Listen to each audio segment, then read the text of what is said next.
Okay, so with that, can you talk to us through, I guess, maybe sort of like late specific prep or during the specific prep phase, what a typical training week might look like for you now? Yeah, for sure. A little bit depends exactly where you are, but say, Yeah, of my course. week starts on Sundays. So to make it easy, my week starts on Sundays, and we always do speed work first because you're most rested. Hmm. So we do that in the morning. We might do an extra gym or plyometric session in the afternoon. The speed work consists of very traditional, we do, depends again. If you're a little bit earlier, we do technical stuff. So we do block work or sled work. Hmm.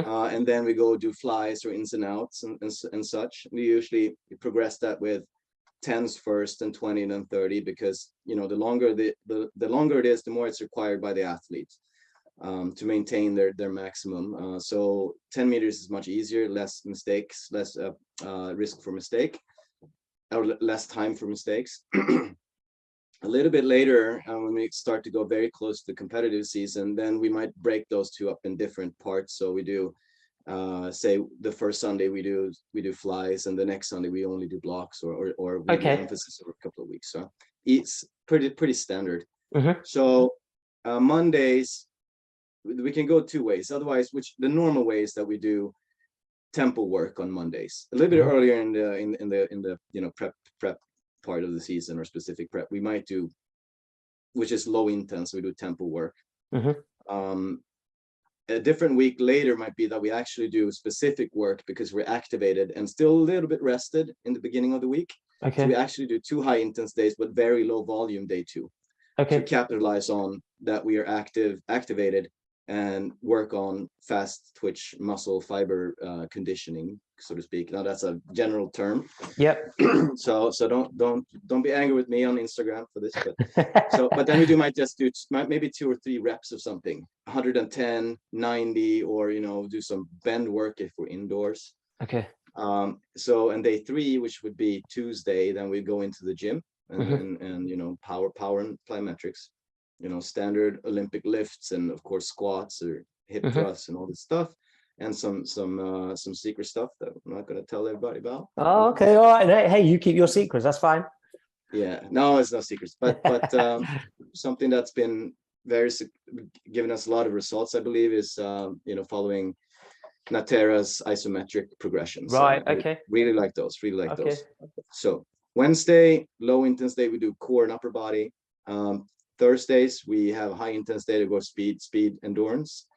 And what we do earlier in the season, we do the short rep 60s or 80s. So working the creatine phosphate funnels in the cell and the Hmm. metabolism of the cell, to stretch that energy system out as much as possible, which I Yep. believe we need to do before the glycotic work. Okay. But later in the season, we do more traditional speed endurance, 120s, 150s, that'll model. Friday's back in the gym again. Yep. So those are actually two high intense days, right? So it's Thursday, Friday, quite high intense, but then you rest fully on Saturday. So that means you get full rest. So that's okay. But you can Yep. manage volume a little bit depending on where you are.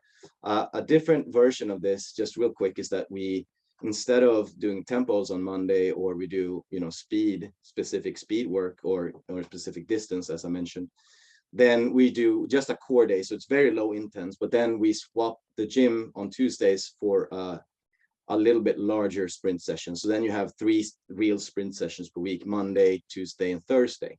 So Okay. 2 different variants of those, but that's usually what it looks like. Okay. All right. So are you able to kind of go into maybe a little bit more detail about what some of the running sessions might be? So, I mean, I know you kind of like mentioned that you might do like flies, for example, fly 10s, fly 20s, or fly 30s on a Sunday.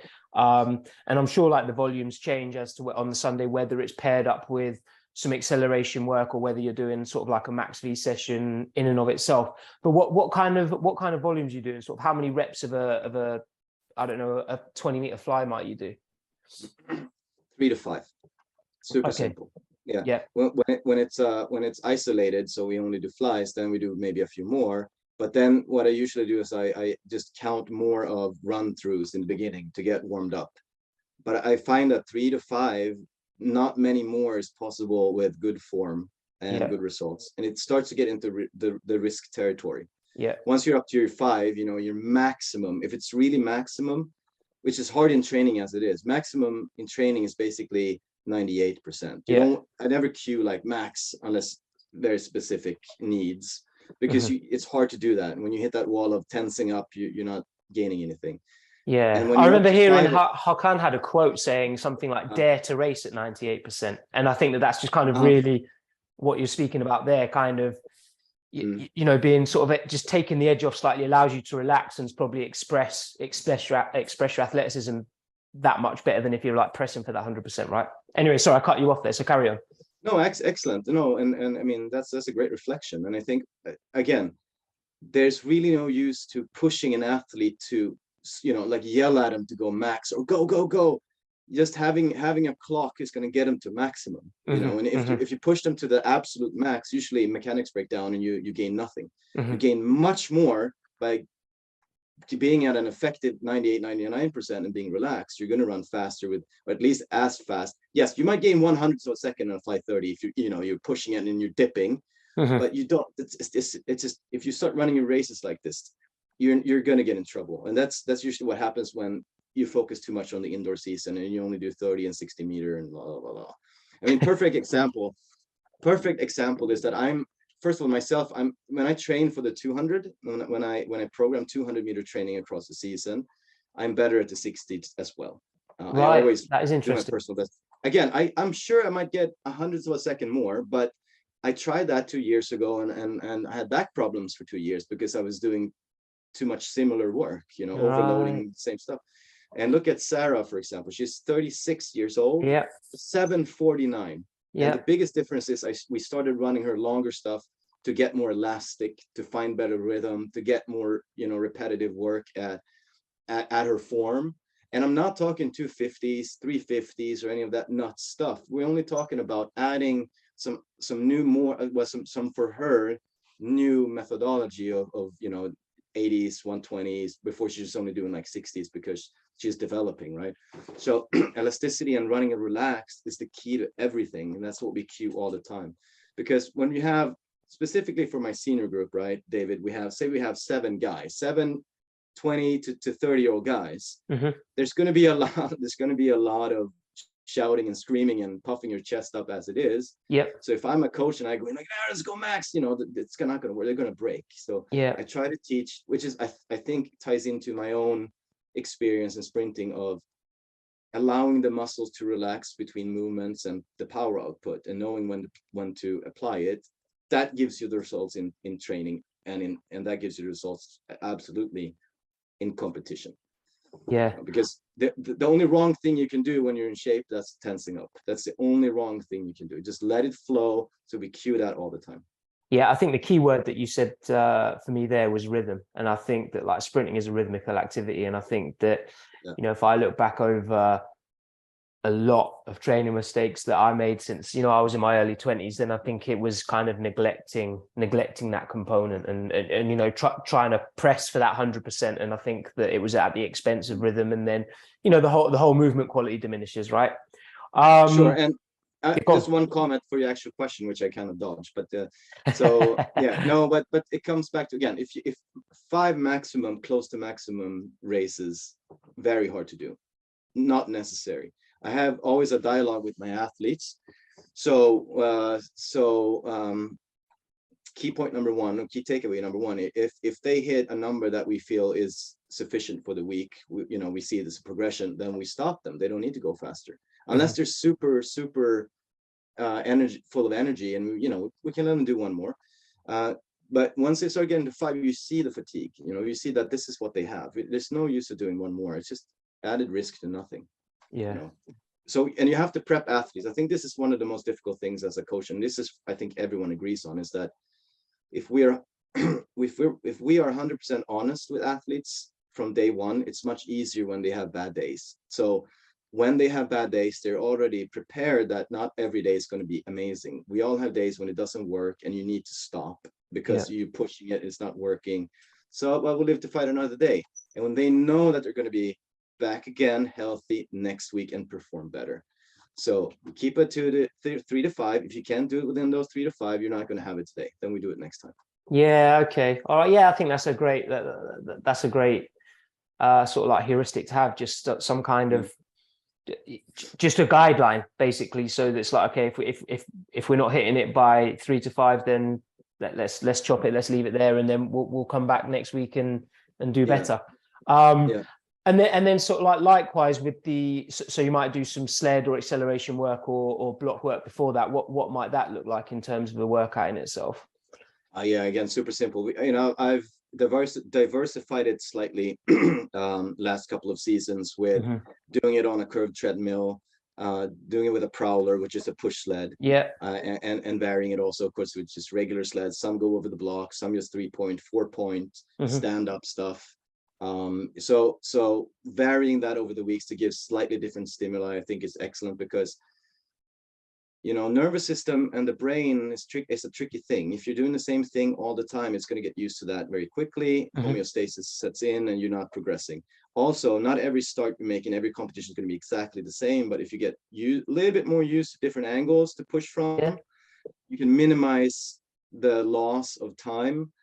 So you do a suboptimal start, but you can still get away decently because you've trained of accelerating in different angles. And you spend more and more time trying to be specific, of course, but in the beginning of the season, to keep it fun, put them on a curved treadmill. I mean, we're lucky to have them in the facility we have, which has a monitor of power output, right? Okay. Now, it's not 100% scientific, you know, and you weigh more, you're going to automatically have more, more power output, because it's how much you can drag the wheel, but the treadmill, the actual, it's not specific, but you can kind of measure yourself against yourself, and you get it straight when you're running on it, right? So if you go in and you do 2,500 watts, right? So you do that, and then next time I'm going to beat that 2,500 reps, and it's super safe because it's quite slow. You can't get up in maximum speed, so then you can push an athletes to have a little fun and get a nice result back, over the weeks, and then you swap it out, do something else next time. You do some broad jumps, standing long jumps, or throw some medicine ball, and then we do some regular sled, and you just do some different emphasis and for that over time. And like you're saying, I think like the variation makes it fun, right? And kind of going back to the very first point that we were discussing about the medicine ball throws, it's another way to gamify it and sort of like challenge it, looking at see what the readout or the power readout is on the treadmill, and then try and beat that. It just adds a little bit more intent to it. And so to your question also, so structure-wise, I think most of the time, so the whole session is, you do your warm-up as usual. Then you do one or two activation exercises. Medicine ball, standing long jump are good because those are hip extensions. So it's quite similar to what you're going to do later in the session. I'm a big believer in that, priming the nervous system to do similar things that you're going to do after or during the session, right? So then we go into the sled stuff. Early season, we might do a little bit more. So say that we do 3 reps on the curved treadmill, which is slow and lots of power. There, it's a little bit earlier in the power speed continuum. Then we go, and then we put on the spikes and we do regular sled work, say 4 reps times 20 meters, or 10, 20, 30, 40, or something like that. With a diminishing weight on the sled to get it moving a little faster towards the end. Then you then you hit the blocks. Say that if we do not versus like we do in the beginning, because we work on technique, and then you do maybe 5 or 6 of those, and then you go do your 3 to 5 flies. If we do versus starts, which is more intense, we do maybe 3 or 4 against other sprinters, right? Because that will take more out of you, and then we move into the flies. So that's the full session. I really like that. I like the progression from from force through to velocity as you're going through the session, right? So every element to that session gets quicker than what preceded it. That's really cool. And then the next workout there you sort of described was the tempo day, which might all, depending on where you are in the season, might be, I think you already spoke about actually that it might be, like 3 runs from like 90 to 120 or something if you're doing something kind of ultra specific. But what might a tempo day look like for you? So tempo day, It's to me, being short to long, we don't put too much emphasis on working super hard. I need my athletes to think it's a nice day. It's so kind of tough because you're using, the aerobic system, so you're not taxing anything else, but then it has to be quite slow because otherwise you build lactic acid.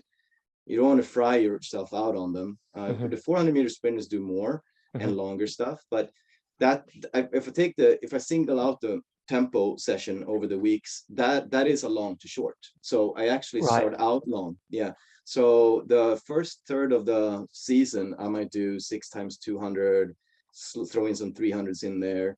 The 200s, maybe we maybe start with a little bit more rest time. So we do maybe 4 minutes between those. Okay. And we do it 60 to 80%. And everyone has their own, why I have such a big gap is everyone has their own Sweet spot where it feels good. Yeah. Yes, exactly. Where it's not too fast, and where you usually end up when you run tempos, to me, it's around 75%, right? Okay. If I do 80, it's almost too fast, because if I do a 200 at 80%, that's like a 25.5 or something. And that's quite tough, right? Even so, so say 6 times 200, I might progress it. We might start with 4, and then we do 5 next week and 6 after that. And then we might go back to 4, 5, 6 again over 3 weeks, but then we remove a minute of rest. Right. Yeah. Or we do, 2 sets of 300s, 2 times 3, 2 times 2, 2 times 4, maybe even, but that's how far I stretch it, not more than that. Usually I feel that that's enough to get that part of training and keep warm for the day after without breaking anybody. So like I said, 400-meter sprinters, they can do a little bit more. They can handle a bit more. It doesn't matter as much if they get a little bit more lactic acid in their legs either. But then I start to shorten that up a little bit. So because once the intensity goes up, you don't have as much energy in the week to manage your full week, and I need you to be fresh when as sort of fresh at least when you're doing your sprinting, your actual sprint work. So we come down to 120s. We might do 10 120s, start at 2 minutes rest, then we bring that down to maybe a minute and a half. That start to get quite tough anyway. Indoors can get quite tough. And then certain weeks I remove tempos and we just do core just to save on energy even more. But that's around where we are. So something like that. I might do specific work for the longer sprinters towards the end of the season. I might turn that around a little bit and make them do like 350s, 250s, and then a 450 or something, just to make it a little bit fun for them. But super simple. Yeah, easy to get through sessions to some extent, and you get better at it pretty quick. So yeah, for sure. And was I right when I asked the question? I was thinking maybe I've got confused, but was I right in saying that when you were kind of like microdosing that sort of specific session on the Monday, it would be 3 runs kind of in the 90 to 120 range? Is that what you said? Or I might have completely made that up? No, absolutely right. Absolutely right. So say we have 3-week periods. So the first week of the period, you'll be more rested because you come from a deload week. Yeah. So that Sunday and Monday are your first sessions of the new period. So you will be fresh. That makes sense for me in my programming to do the speed session on Sunday, and on Monday we capitalize on being activated. Our fast muscle fibers are still at work. They're still expending energy because they're not turned off yet. We know that activation lasts for 48 hours. So it makes sense to me to give my athletes an additional day to practice their trade and to run fast, but low volume, because you did lots of volume day 1. Okay. So we do 33 to 50% volume, which to me is 2 to 4 reps of something that's very specific. So so maybe we do 2 times 60, 2 times 110, where you can accelerate and you can practice. And everyone says the same thing, and I feel the same thing. You feel super good on day 2. And you feel that you don't have to warm up as much. You can cut warm up down to almost half. You just have to do a quick warm up, and then you start doing some strides, and then you're already into it. You put your spikes on, and you get a session that's not even an hour long. It's maybe 40 minutes long, and you're done with it. So microdose, it's a microdose of the specific trade you're doing, and it's excellent, because you don't have to tire out all your slower muscle fiber setups and clusters. And even you can research the Henneman principle. I know you probably know what it is, David. Henneman principle, for you that are watching, how this works with muscle fiber activation. So we get a quick dose of specific work towards the faster muscle fibers, and you can work with great technique and form without getting tired, and everyone feels really good. Everyone says that they get to train their form and technique basically completely activated from rep 1, and to me it's excellent. Of course, all the tendon work as well goes into that, because you know, you're getting right on the track again. But to get back to the method then, so that's week 1. Week 2, you might not be able to handle it because you're starting to fatigue a little bit already, so you put in a tempo session instead, which gets you to maintain to week number 3, where you can, you know, increase it maybe a little bit again depending on what you do, and then week 4, you know, you come down a little bit again. So all method. So within that workout itself then, so let's say it's like 2 by 60, 2 by 110, I'd be right in thinking that because it's specific, obviously it's going to be pretty quick, and therefore the recoveries are going to be fairly long as well in order to facilitate that. So you give the athlete basically a full rest per 10 meters, so it's a minute per 10 meter. Okay, so you'd be doing like 2 by 60 off like 6 minutes, then maybe 10 minutes, and then do 2 110s off 10 minutes or something like that. Would that be sort of like a fair? Yeah. Anything in between there works completely fine. As long as it's what I'm looking at, it's depending again where you are, but 92 to 95% intensity or effort, or your effort basically. So anything you can do without dropping off, which you kind of tend to do when you go past 120 meters, you're starting to drop off on that, you know, from that maximum. If you look at the maximum, you start to drop off. So anything in between there works super well for me. Yeah. Okay, cool.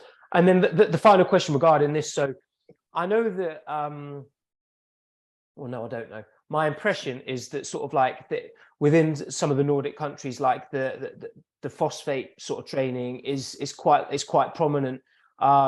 Whereas perhaps in other parts of the world, with the exception of maybe, I know that Carlo Vittori in Italy did a lot of similar stuff with Pietro Manea, but I don't feel like it's as common elsewhere. So would you be kind of able to outline a little bit, you know, what one of those sessions would look like on a Friday? Yeah, for sure. And you know, I have opinions about this, so I'll have to. I know you've got your opinions, Sal. I know you've got opinions, but do you know what? I think that I think having conviction in what you do and having confidence in what you do, I think it's so important. And I think, you know, especially once you start working with other athletes, just having, you know, being able to really kind of be convincing with what you're doing and know that it works. I think that's so important. And also, I think it's just this avenue is not explored. I think that's the reason. I think it would be more explored. You know, people would be utilizing the model. No, I'm absolutely not saying that it's not the right thing to do. I'm just saying it's just not it's not as common. And I fully respect those that choose other models. Definitely. I have a few comments that plays into it, and I think there's not the cultural difference per se, but one of them is that, you know, we in the Nordics specifically, there are lots of indoor training, and we focus on the 60 meter. So running 60 meter is natural, regardless, right? But then there's also, we don't have an abundance of sub 10 sprinters. If you have sub 10 sprinters, they're so fast already. They can cover much more distance than someone that's an 11 flat. You know, there's so much more distance you can cover. So that energy system then becomes less important because you're further down the track already. Yeah. Right? Okay. All right. Yeah. Yeah. Right. So we have that difference, but then, because then you kind of polish with the longer speed endurance. You know, it's not going to affect you as much. The problem here is really cultural in track, because it's always like 120, 150. Why? Because we have lines on the track. No, you're right. Absolutely. Right. So if I run 120 and my, you know, 50-year-old athlete runs 120, it's a vast difference in time. Yeah. So we're training completely different things, really. So you have to start doing that. So if you have a kid that does 11.5, there's absolutely no use in training 120s or 150s. I mean, there's no use. You're not fast enough. There's no use. You don't need to train to be less fatigued when you come to 120 meters. Yeah. Okay. You're not going to run 120 meters. You want to run faster 100 and then rather get tired and do it in a good fast fashion. Yeah. Okay, so some philosophy here, okay? But let's take it a step further, not going too far. So you don't have all day. And this is not a coaching session. You have to understand how the cell works to create energy, David. Right. Yep. Right. So the cell, the mitochondria, of course. Now we don't have to go into super specific details, but let's take something that everyone understands, right? So everybody knows that creatine, well, most people at least know that the initial energy used, ATP creatine, lasts for about 3 to 5 seconds. Mm-hmm. Then the body needs something else to fuel the muscles, to fuel the muscle. Yeah. Right? So that's glycose. Right. Okay. Right. When that ends, when that depletes, what's the energy system that we use? So after we get to the we're going through lactate, and then we're going to the aerobic system. Yeah. Well, lactate is enough. We're sprinters. We don't. I mean, Right, yes, okay. 400 meters, but 400 meters. You can come to lactate from both angles. You can come from it, not having enough oxygen or not having enough glycose being ready available, turning into energy, right? Okay, but since we're talking short sprinters first of all, 100 to 200 meters. So you're coming through the phase of burning off all the creatine. It's getting depleted.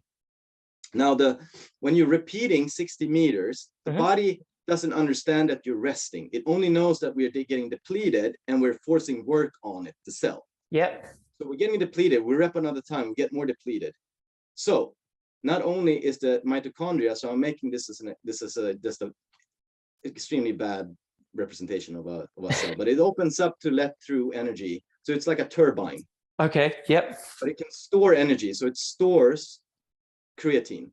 Okay. The amount of creatine it can store is improved when you're repeating 60 and 80 meter runs. Okay. It can buffer. This is the word you've been hearing, buffer more. Okay. It can also be more efficient in creating movement energy from creatine. Okay.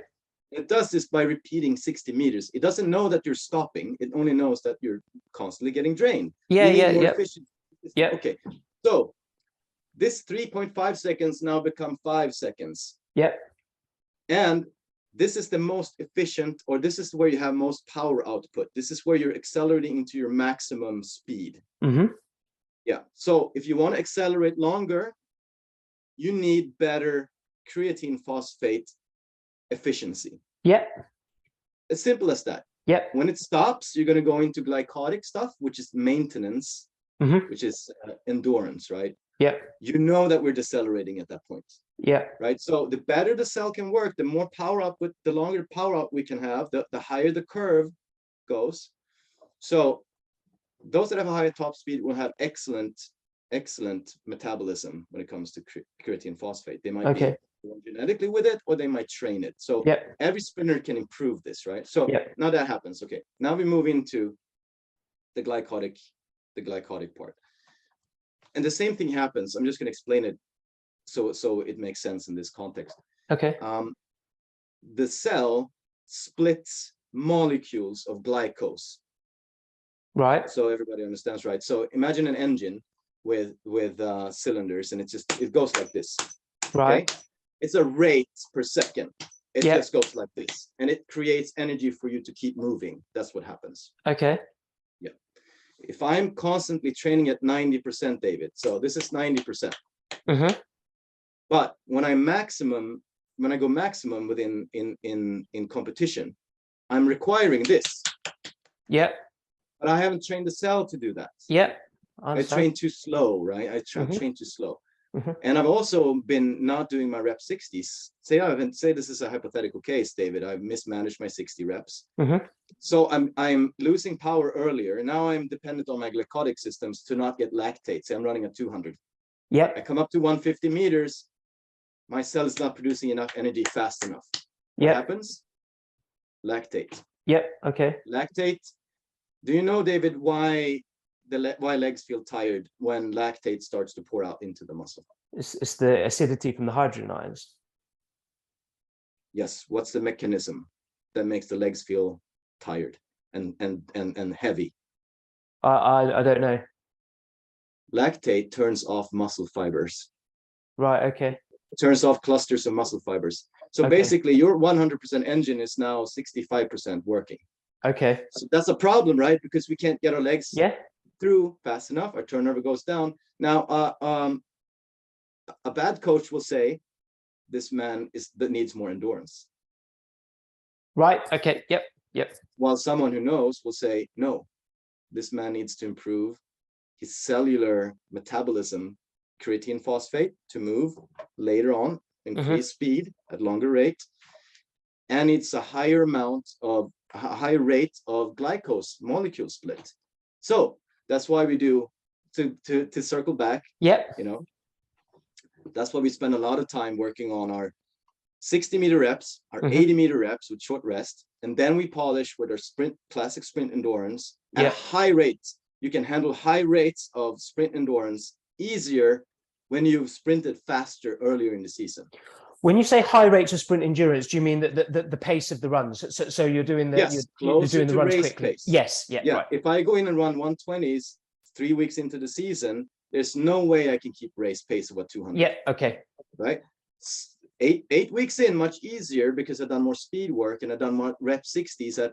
Because when I'm repping 60, it's much closer to race pace 200. Right. Right. And if I go out and do a 300, it's going to be slower than race pace. Right. So that's what we do. So we make it easier to do longer sprint endurance and increase the efficiency of our glucose molecule split. So all over the season, we're closer to race pace. We are creating the framework for the demand on the cell to create faster energy for us that we need when we sprint our 200 meters. Now, to close this off with, to put a little, sticker on why, and to also say, like, because people are going to say, like, nah, I don't believe in that, just no, who are you, blah, blah, blah. Take away the talent pool. Right. Look at me as a masters. I'm not a 200-meter sprinter, never was, super good at it in different ways, because I'm very good at accelerating. I'm strong. I'm not very elastic. I'm not very light. I'm not very tall. I'm not the best 200-meter runner, but I'm a world champion 200-meter sprinter. Why? Because you've done this specific work to prepare for it. Most likely. I'm not saying it's the best for everyone. And there are tons of super talented sprinters who succeed in different ways, and also in masters. I'm not disregarding anyone. Anyone can be best on the day, but I've taken myself from being a 60-meter specialist to someone who's removing the talent pool of, the world-class 9.5, 10 flat sprinters to be the best in the 200. And I did that on day 5, David, after doing 3 days of 60s, 1 day of 200s, and then a final. Because no one can beat me to 150 and catch up with me, because I'm still conditioned enough to just keep it up, because my cells I'm used to that. I'm used to running at that pace any day of the week, right? So, but I'm not saying, again, it's a magic fix for anything. I think that when you start looking at the science, when you start looking at the results, don't be afraid of exploring this avenue. It's, again, going to give your athletes more athleticism than every year. 150 times 6, 92%, 3 minutes rest, and they go round those bends, and then you wonder why they always get hurt. They never PB. They hate training. They just can't run those 200 fast. There's something to think about. I'm a little passionate about this. No, I can tell, and that's great. So what would one of those sessions look like then? So if we're saying, like, we're coming in, we're doing like one of those phosphate 60-meter sessions or 80-meter sessions, what might that look like? Thank you for bringing me back on track, David. Yeah, no problem. So progression again. So the first thing we do is 3 times 3 times 60 meters. Okay. If you can do 60 meters under 7.5 seconds, which my seniors, of course, easy can do, but my masters can't. So we run those guys 50 meters first. Okay. All right. Yeah. So 3 times 3 times 3, easy. We do, depending on the speed, but when we do in the beginning, it's 92%. So we do very short rests, it's like 2 minutes, and then 4 set rest. Okay. Yep. So, and when speed goes up, we add another minute, and then we double that for set, right? And then once that's about 2 weeks of that, and then my athletes started getting ready for the 80. Now, so I'm skipping all the way to the hardest session we have, which is no problem. Yeah, so we do a 3 times 4 times 80. Okay. And we do that with 3 or 4 minutes of rest, and we do that with, and then a double set rest. that is extremely hard for anyone. I dare anyone to try Yeah, that at a yeah. 95% plus pace. That's Yeah. going to challenge you. I recommend you to have someone to train with during that session, because you're going to give up otherwise. And it's never about getting someone tired. That's not the thing. It's just fun. It's Yeah. fun. Yeah. Get someone in there and try that after you've done the progression. Because when you can do a 3 times 4 times 80 meters, 95+%, you're going to be very ready to do a PB in your 200, believe me. Mhm. And we Okay. try this, we test this every season with 2 or 3 time trials of 200 that we go in and do after these periods of time. And you can easily see how much better you get every time. And every year, everyone does it faster than the year before. Yeah, and I think your results are a testament to this. So, I mean, the amount of masters athletes that you've got that aren't only running age group PBs, they're running lifetime PBs, Mm. you know, and some of them like fairly far into their masters careers, right? So it's not like you've got a 36-year-old necessarily that's just running like a lifetime PB. You've got people that are quite a bit older than that are running lifetime best. So, Yeah. and Take you know, someone, David, sorry to jump in, but take someone like my athlete, Morten Skogman. Mhm. He's 56 years old. Mhm. 5 years ago, we started working together about 5 years ago or Mhm. so. He was about 35 to 40 on the world list Yeah. of masters. Yeah. Now he's world lead, and he's PBing in 55. Yeah. Right. So that's incredible. There's 2 million people or 2 billion people on the planet his age and up, and he's the fastest. And he's gone from 35 to 40 with these types of system and his own willpower of just doing it. So it does, and every year he gets faster. Every year. Yeah. I think it would be ignorant to not explore what you're doing, you know, based upon that 100%.